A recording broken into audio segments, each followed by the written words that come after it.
আমার মেয়েকে আমি যৌতুক দিয়ে বিয়ে দিব। কি যৌতুক দিব জানেন? একটা সুন্দর ঘর বানিয়ে দিব, যাতে করে বিয়ের পরে আমার রাজকন্যাকে কখনো এটা অনুভব করতে না হয় যে এই শ্বশুর বাড়ি ছাড়া তার যাওয়ার আর কোনো জায়গা নেই।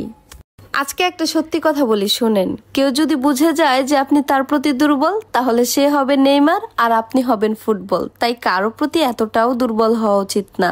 বৃষ্টি ফুরিয়ে গেলে ছাতাটাও বোঝা মনে হয়, কালি ফুরিয়ে গেলে কলমটাও ডাস্টবিনে জায়গা পায়। ঠিক তেমনি আপনি মানুষের যতদিন উপকার করতে পারবেন, মানুষ আপনাকে ঠিক ততদিনই মনে রাখবে। এই পৃথিবীতে অদ্ভুত একটা জিনিস কি জানেন? যেই মানুষটা ভালোবাসার জন্য আকুল হয়ে বসে থাকে, সে ভালোবাসা পায় না। আর যে কিনা ভালোবাসা পায়, সে তো ভালোবাসার কদরই করতে জানে না। কি আর কইতাম দুঃখের কথা, যখন মানুষের টাকা ধার নিতে আসে তখন তাকে দুঃখের কাহিনী আমারে শোনায়, আর যখন আমি সেই ধার দেওয়া টাকা ফেরত আনতে যাই তখন আমার দুঃখের বর্ণনা দিয়ে টাকা ফেরত আনতে হয়।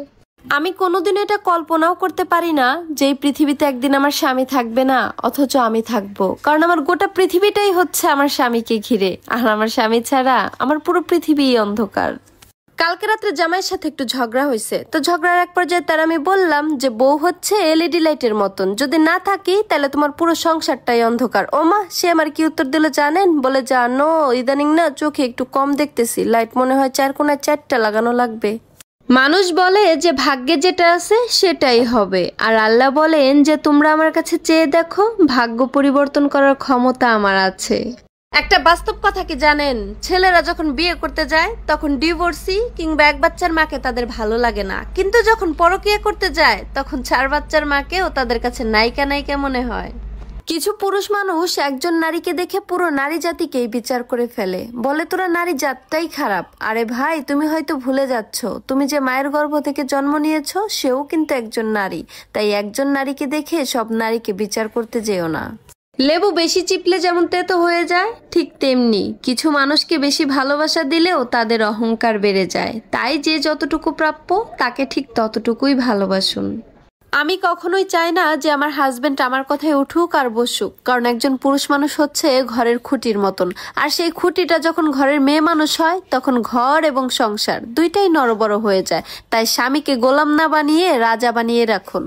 ব্যবহারে বংশের পরিচয় কথাটা সম্পূর্ণ মিথ্যা কথা, কারণ ব্যবহারে ব্যক্তির পরিচয়। অনেক খানদানি বংশ থেকেও অনেক কুলাঙ্গারের জন্ম হয়, আর অনেক জালেমের ঘর থেকেও অনেক আলেমের জন্ম হয়।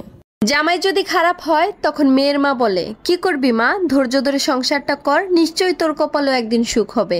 আর যদি বউটা খারাপ হয় তখন ছেলের মা বলে, বাবা ওরে তালাক দিয়ে দে, তোরে ওর থেকেও ভালো বউ বিয়ে করাবো। কিছু পুরুষ মানুষ আছে দেখবেন, যারা কিনা পকেটে টাকা আর শরীরে জোর থাকলে নিজের বউকে পাত্তাই দেয় না, পরিবারের সবার সামনে হেনস্থা করে। অথচ এই বোকা পুরুষ এটা ভুলে যায় যে বউয়ের ভালো সার্টিফিকেট ছাড়া সে জান্নাতেই যেতে পারবে না।